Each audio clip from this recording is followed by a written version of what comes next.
दशरथ के एक परम सौभाग्यशालिनी कन्या होगी जिसका नाम होगा शांता। अब ये जो इसके अंदर लिखा है ये मिस्टेक लिखा है, क्योंकि शांता जो है वो रोमपाद की बेटी है। जो डेस्टिनी में लिखा गया वो होता है, या फिर हम लोग अपनी मेहनत करके उसको बदल सकते हैं। जय श्री राम। मैं आज वापस हाजिर हूँ वाल्मीकि रामायण बालकांड को लेके। हमने इससे पहले पढ़ा था कि किस तरह से दशरथ जी सुमंत्र जी से पूछते हैं कि मैं अपना जो पुत्रेष्टि यज्ञ करना चाह रहा हूँ उसके लिए मुझे क्या करना चाहिए, जब सुमंत्र जी उन्हें बताते हैं ऋषि श्रृंग के बारे में और राजा रोमपाद के बारे में। अब सुमंत्र सर्ग 11 से लेके 13 तक इसके अंदर बताया जाता है कि कैसे सनत कुमार ने सतयुग के अंदर जो जो चीजें बताई थी वो चीजें त्रेता युग के अंदर हो रही हैं। दैट मीन्स डेस्टिनी कहीं ना कहीं मैटर तो करती है, पर उसके अंदर आप अपना मेहनत करके क्या फल कर सकते हो इसके बारे में हमें आगे ही पढ़ना पड़ेगा। तो बिना किसी देरी करते हुए हम पहले शुरू करते हैं वाल्मीकि रामायण बालकांड सर्ग 11, 12 और 13, क्योंकि एक पूरी स्टोरी लाइन है ये एक साथ ही पढ़ा जाएगा। तो मैं राम जी को नमन करके और हनुमान जी से आज्ञा लेके शुरू कर रहा हूँ बालकांड वाल्मीकि रामायण का सर्ग 11, 12 और 13। तदंतर सुमंत्र ने कहा, राजेंद्र, आप पुनः मुझसे अपने हित की वह बात सुनिए जिसे देवताओं में श्रेष्ठ बुद्धिमान सनत कुमार जी ने ऋषियों को सुनाया था। उन्होंने कहा था, इक्ष्वाकु वंश में दशरथ नाम से प्रसिद्ध एक परम धर्मात्मक सत्य प्रतिज्ञ राजा होंगे। उनकी अंगराज के साथ मित्रता होगी। दशरथ के एक परम सौभाग्यशालिनी कन्या होगी जिसका नाम होगा शांता। अब ये जो इसके अंदर लिखा है ये मिस्टेक लिखा है, क्योंकि शांता जो है वो रोमपाद की बेटी है। यहाँ पे इन्होंने थोड़ा गलत लिखा है। अंग देश के राजकुमार का नाम होगा रोमपाद। महायशस्वी राजा दशरथ उनके पास जाएंगे और कहेंगे, धर्मात्मन, मैं संतानहीन हूँ। यदि आप आज्ञा दें तो शांता के प्रति ऋषि श्रृंग मुनि चलकर मेरे यज्ञ करा दे। इससे मुझे पुत्र की प्राप्ति होगी और मेरे वंश की रक्षा हो जाएगी। राजा की यह बात सुनकर मन ही मन उस पर विचार करके मनस्वी राजा रोमपाद शांता के पुत्र वानपति को उनके साथ भेज देंगे। ब्राह्मण ऋषि कुमार श्रृंग को आकर राजा दशरथ सारी चिंता दूर हो जाएगी और वह प्रसन्नचित होकर उस यज्ञ के अनुष्ठान करेंगे। यश की इच्छा रखने वाले धर्मज्ञ राजा दशरथ हाथ जोड़कर द्विज श्रेष्ठ ऋषि श्रृंग का यज्ञ पुत्र और स्वर्ग के लिए वर्णन करेंगे तथा वह प्रजापालक नरेश उन श्रेष्ठ महर्षि से अपनी अभिष्ट वस्तु प्राप्त कर लेंगे। राजा के 4 पुत्र होंगे जो अप्रेमीय पराक्रम, वंश की मर्यादा बढ़ाने वाले और सर्वत्र विख्यात होंगे। महाराज, पहले सतयुग में शक्तिशाली देवप्रवर भगवान सनत कुमार जी ने ऋषियों को समक्ष ऐसी कथा कही थी। पुरुष सिंह महाराज, इसलिए आप स्वयं ही सेना और सवारियों को के साथ अंग देश में जाकर मुनि कुमार ऋषि श्रृंग को सत्कार पूर्वक यहाँ ले आए। सुमंत्र का वचन सुनकर राजा दशरथ बड़े हर्ष हुए। उन्होंने मुनिवर वशिष्ठ को भी सुमंत्र की बात सुनाई और उनकी आज्ञा लेकर रानी वास की रानियों और मंत्रियों के साथ अंग देश के लिए प्रस्थान किया, जहाँ विप्रवर ऋषि श्रृंग निवास करते थे। मार्ग में अनेक वनों और नदियों को पार करके वे धीरे धीरे उस देश में जा पहुंचे जहाँ मुनिवर ऋषि श्रृंग विराजमान थे। वहां पहुंचने पर उन्हें द्विजश्रेष्ठ ऋषि श्रृंग रोमपाद के पास ही बैठे दिखाई दिए। वे ऋषि कुमार प्रज्वलित अग्नि के समान तेजस्वी ज्ञान पढ़ रहे थे। तदंतर राजा रोमपाद ने मित्र के नाते अत्यंत प्रसन्न हृदय से महाराज दशरथ का शास्त्रोक्त विधि के अनुसार विशेष रूप से पूजन किया और बुद्धिमान ऋषि कुमार श्रृंग ऋषि को राजा दशरथ के साथ अपनी मित्रता की बात बताई। उस पर उन्होंने भी राजा का सम्मान किया। इस प्रकार भली भांति आदर सत्कार पाकर नरेश श्रेष्ठ राजा दशरथ रोमपाद के साथ वहां 7-8 दिनों तक रहे। इसके बाद वह अंगराज से बोले, प्रजापालक नरेश, तुम्हारी पुत्री शांता अपने पति के साथ मेरे नगर में पदार्पण करे, क्योंकि वहां एक महान आवश्यक कार्य उपस्थित हुआ है। राजा रोमपाद ने बहुत अच्छा कहकर उन बुद्धिमान महर्षि का जाना स्वीकार कर लिया और ऋषि श्रृंग से कहा, विप्रवर, आप शांता के साथ महाराज दशरथ के यहाँ जाइए। राजा की आज्ञा पाकर उन्हें ऋषि पुत्र ने तथास्तु कहकर राजा दशरथ को अपने चलने की स्वीकृति दे दी। राजा रोमपाद की अनुमति से ऋषि श्रृंग पत्नी के साथ वहां से प्रस्थान किया। उस समय शक्तिशाली राजा रोमपाद और दशरथ ने एक दूसरे का हाथ जोड़कर स्नेहपूर्वक छाती से लगाकर तथा अभिनंदन किया। फिर मित्र से विदा लेकर रघुकुल नंदन दशरथ वहां से प्रस्थित हुए। उन्होंने पूर्ववासियों के पास अपने शीघ्रगामी दूत भेजे और कहलाया कि समस्त नगर को शीघ्र ही सुसज्जित किया जाए। सर्वत्र धूप की सुगंध फैले, नगर की सड़कों को झाड़ बुहाकर उन पर पानी छिड़काव कर दिया जाए तथा सारा नगर ध्वज पताकाओं से अलंकृत हो। राजा का आगमन सुनकर पूर्ववासी बड़े प्रसन्न हुए। महाराज ने उनके लिए जो संदेश भेजा था उसके उन्होंने उस समय पूर्ण रूप से पालन किया। तदंतर राजा दशरथ शंख और दुंदुभी आदि वाद्यों की ध्वनि के साथ विप्रवर ऋषिशृंग के उनको आगे करके अपने साथ सजे हुए नगर में प्रवेश किया। उन द्विज कुमार का दर्शन करके सभी नगरवासी बहुत प्रसन्न हुए। उन्होंने इंद्र के समान पराक्रमी नरेश दशरथ के साथ पुरी में प्रवेश करते हुए ऋषिशृंग उसी प्रकार सत्कार किया जैसे देवताओं के वर्ग में सशस्त्र इंद्र के साथ प्रवेश करते हुए कश्यप नंदन वामन जी का सादर किया था। ऋषि को अंत में पूर्व में ले जाकर राजा ने शास्त्र विधि के अनुसार उनका पूजन किया और उनके निकट जा उनसे अपने को कृतकृत्य माना। विशाल लोचन शांता को इस प्रकार अपने पति के साथ उपस्थित देख अंतपुरी की सभी रानियों को बड़ी प्रसन्नता हुई। वह आनंद मगन हो गई। शांता भी उन रानियों से तथा विशेषतः महाराज दशरथ के द्वारा आदर पाकर वहाँ कुछ काल तक अपने पति विप्रवर ऋषिशृंग के साथ बड़े सुख से रही। तदंतर बहुत समय बीत जाने के पश्चात कोई परम मनोहर दोष रहित समय प्राप्त हुआ। उस समय वसंत ऋतु का आरंभ हुआ था। राजा दशरथ सभी शुभ समय के यज्ञ आरंभ करके विचार किया। तत्पश्चात उन्होंने देवोपम कांति वाले विप्रवर ऋषिशृंग के मस्तक झुकाकर प्रणाम किया और वंश परंपरा की रक्षा के लिए पुत्र प्राप्ति के निमित्त यज्ञ करने का उद्देश्य उनके वर्णन किया। ऋषिशृंग बहुत अच्छा कहकर उनकी प्रार्थना स्वीकार की और उन्हें पृथ्वीपति नरेश से कहा, राजन, यज्ञ सामग्री एकत्र कराएं। भूमंडल में भ्रमण के लिए आपका यज्ञ संबंधी अश्व छोड़ा जाए और सरयू के उत्तर तट पर यज्ञ भूमि निर्माण की जाए। तब राजा ने कहा, सुमंत्र, तुम शीघ्र ही वेद विदा के पारंगत ब्राह्मणों तथा ब्रह्मवादी ऋत्विजों को बुला ले आओ। सुयग्र, वामदेव, जाबली, कश्यप, पुरोहित, वशिष्ठ तथा अन्य जो श्रेष्ठ ब्राह्मण है उन्हें सबको बुला लाओ।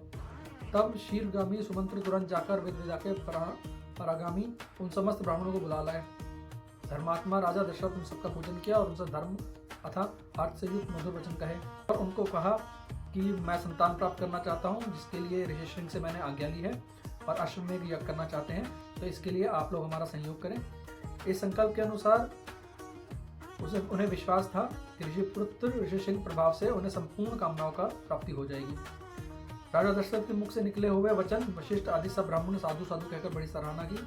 इसके बाद ऋषिशृंग आदि सब महर्षियों ने उस समय राजा दशरथ से पुनः ये बात कही, महाराज, यज्ञ सामग्री का संग्रह किया जाए, यज्ञ संबंधी अश्व छोड़ो जाए तथा सरयू के उत्तर तट पर यज्ञ भूमि निर्माण की जाए। तुम यज्ञ द्वारा सर्वथा 4 अमित पराक्रमी पुत्र प्राप्त होंगे, क्योंकि पुत्र के लिए तुम्हें मन से ऐसा धार्मिक विचार उदय हुआ है। ब्राह्मणों की यह बात सुनकर राजा बड़ी प्रसन्न हुए।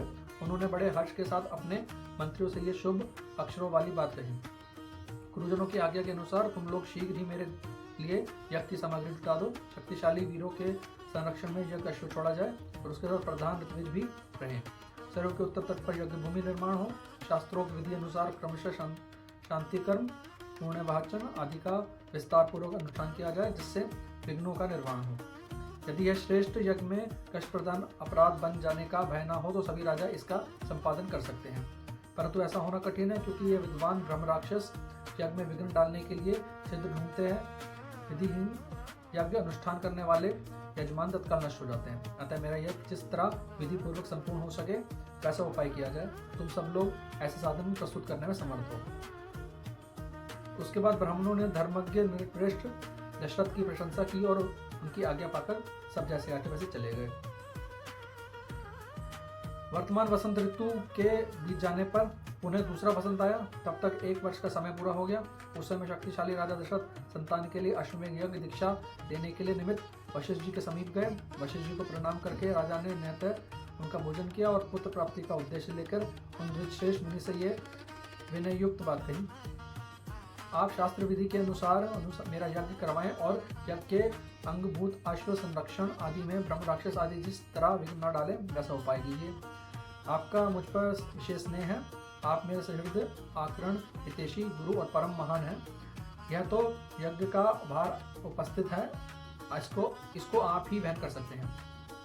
तब विप्रवर विशिष्ट मुनि राजा से इस प्रकार बोले, नरेश्वर, तुमने जिसके लिए प्रार्थना की है वह सब मैं करूंगा। तदंतर वशिष्ठ जी ने यज्ञ संबंधी कर्मों से निपुण और यज्ञ विषय शिल्पकर्मी कुशल परम धर्मात्मा बूढ़े ब्राह्मणों, यज्ञ कर्म समाप्त होने तक उसमें सेवा करने वाले सेवकों, शिल्पकारों, बढ़इयों, भूमि खोदने वाले, ज्योतिषियों, कारीगरों, नटों, नर्तकों, विशुद्ध शास्त्र वक्ताओं तथा बहुश्रुत पुरुषों को बुलाकर उनसे कहा, तुम लोग महाराज की आज्ञा से यज्ञ कर्म करने के लिए अवश्य प्रबंध करो। शीघ्र ही कई हजार ईंटें लाई गई। राजाओं के ठहरने के लिए उनके योग्य अन्नपान आदि अनेक उपकरणों से युक्त बहुत से महल बनाए गए। ब्राह्मणों के रहने के लिए सैकड़ों सुंदर घर बनाए गए। वे सभी ग्रह बहुत से भोजने अन्नपान आदि उपकरणों से युक्त तथा आंधी पानी आदि के निवारण में समर्थ थे। इसी तरह पूर्ववासियों के लिए भी विस्तृत मकान बनाए जाइए। दूसरी आए हुए भूपालों के लिए पृथक पृथक महल बनाए जाए। घोड़ों और हाथियों के लिए भी शालाएं बनाई जाए। साधारण लोगों के सोने के लिए भी घरों की व्यवस्था हो। विदेशी सैनिकों के लिए भी बड़ी बड़ी छावनियां बनाई जाएं। जो घर बनाए जाए उन्हें खाने पीने के प्रचुर सामग्री संचित हो। उनमें सभी मनोवांछित पदार्थ सुलभ हों और नगरवासियों भी बहुत सुंदर अन्न भोजन के लिए देना चाहिए। वह भी विधिवत सत्कार पूर्वक दिया जाए, अवहेलना करने नहीं। ऐसी व्यवस्था होनी चाहिए जिसके सभी वर्ण के लोग भली भांति सत्कृत हो, सम्मान प्राप्त करें। काम और क्रोध के वशीभूत होकर भी किसी का अनादर नहीं करना चाहिए। जो शिल्पी मनुष्य यज्ञ कर्म की आवश्यक तैयारी में लगे हैं उनके तो बड़े छोटे ख्याल रखकर विशेष रूप से समादर करना चाहिए। जो सेवक या कारीगर धन और भोजन आदि द्वारा सम्मानित किए जाते हैं वे सब परिश्रम पूर्वक कार्य करते हैं। उनका किया हुआ सारा कार्य सुंदर ढंग से संपन्न होता है। उनका कोई भी काम बिगड़ता नहीं है। अतः तुम सब लोग प्रसन्नचित होकर ऐसा करो। तब वे लोग वशिष्ठ जी से मिलकर बोले, आपका जैसा अभिष्ट है उसके अनुसार ही करने के लिए अच्छी व्यवस्था की जाएगी। कोई भी काम बिगड़ने नहीं दिया जाएगा। आपने जैसा कहा है हम लोग वैसा ही करेंगे, कोई त्रुटि नहीं होने देंगे। तदंतर वशिष्ठ जी ने सुमंत्र को बुलाकर कहा, इस पृथ्वी पर जो जो धार्मिक राजा ब्राह्मण क्षत्रिय वैश्य और सहस्त्र शूद्रों में सबको इस यज्ञ आने का अनुमंत्रण दो। सब देशों के अच्छे लोगों को तत्काल पूर्वक यहाँ ले आओ। मिथिला के स्वामी शूरवीर महाभाग जनक सत्यवादी नरेश हैं। उनको अपने पुराने संबंधी जानकर तुम स्वयं ही जाकर उन्हें बड़े आदर सत्कार के साथ यहाँ ले आओ। इसलिए पहले तुम ये बात बता देता हूँ। इसी प्रकार काशी के राजा अपने स्नेही मित्र हैं, सदा प्रिय वचन बोलने वाले हैं। वह सदाचारी तथा देवताओं के तुल्य तेजस्वी हैं, अतः उन्हें भी स्वयं ही जाकर ले आओ।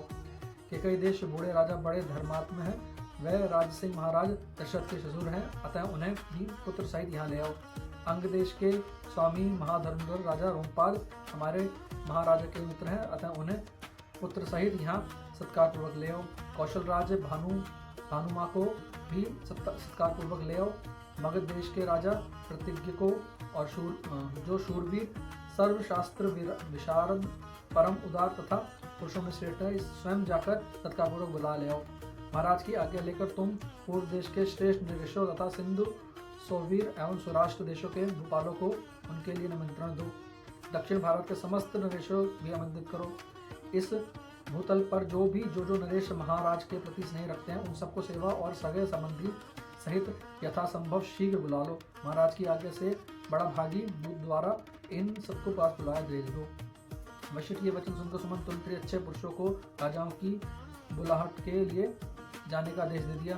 परम बुद्धिमान धर्मात्मा सुमंत्र वशिष्ठ मुनि से आज्ञा खास कर राजाओं की बुलाने के लिए स्वयं ही गए। यज्ञ कर्म की व्यवस्था किए जो सेवक नियुक्त किए गए हैं उन सबके आने पर समय तक यज्ञ संबंधी जो कार्य संपन्न हो गया था उन सबकी सूचना महर्षि वशिष्ठ को दी जाए। यह सुनकर वह द्विजश्रेष्ठ मुनि बड़े प्रसन्न हुए और सबने बोला, भद्र पुरुष, किसी को जो कुछ देना हो उसे अवहेलना या अनादर पूर्वक नहीं देना चाहिए, क्योंकि अनादर पूर्वक दिया हुआ दान दाता को कष्ट देता है, इसके संशय नहीं है। तदनंतर कुछ दिनों बाद राजा लोग महाराज दशरथ के लिए बहुत से रत्नों की भेंट लेकर अयोध्या आए। इसके विशेष बड़ी प्रसन्न हुए। उन्होंने राजाओं से कहा, पुरुष सिंह, तुम्हारी आज्ञा से राजलोग यहाँ आ गए हैं। निरपेक्ष मैंने भी यथा योग्य उन सबका सत्कार किया है। हमारे कार्यकर्ताओं ने पूर्णतः सावधान रहकर यज्ञ के लिए सारी तैयारी की है। अब तुम भी यज्ञ करने के लिए यज्ञ मंडप पे समीप चले जाओ। राजेंद्र, यज्ञ मंडप सब और सभी वंचनीय वस्तुएं एकत्रित की गई हैं। आप स्वयं चलकर देखें, यह मंडप इतना शीघ्र तैयार किया गया है मानो मन में संकल्प किया और बन गया। मुनिवर वशिष्ठ और ऋषि दोनों आदेश से शुभ नक्षत्र वाले दिन राजा दशरथ यज्ञ के लिए राजभवन से निकले। तत्पश्चात वशिष्ठ आदि सभी श्रेष्ठ ऋषियों ने यज्ञ मंडप जाकर ऋषि के आगे करके शास्त्रोक्त विधि के अनुसार यज्ञ कर्म आरंभ किया। पत्नियों सहित श्रीमान अवध नरेश यज्ञ की दीक्षा ली। ये होता है सर्ग 11, 12 और 13 पूर्ण। 14 के अंदर यज्ञ शुरू होगा, जिसके अंदर जब निकलेंगे यज्ञ के अंदर से देव जो खीर देके जाएंगे, जो हमने देखा हुआ है सीरियल्स के अंदर। अब उसके अंदर क्या क्या चीज़ें आती हैं, कैसे कैसे बांटा जाएगा, वो सब हम पढ़ेंगे सर्ग 14 के अंदर। तब तक के लिए जय श्री राम।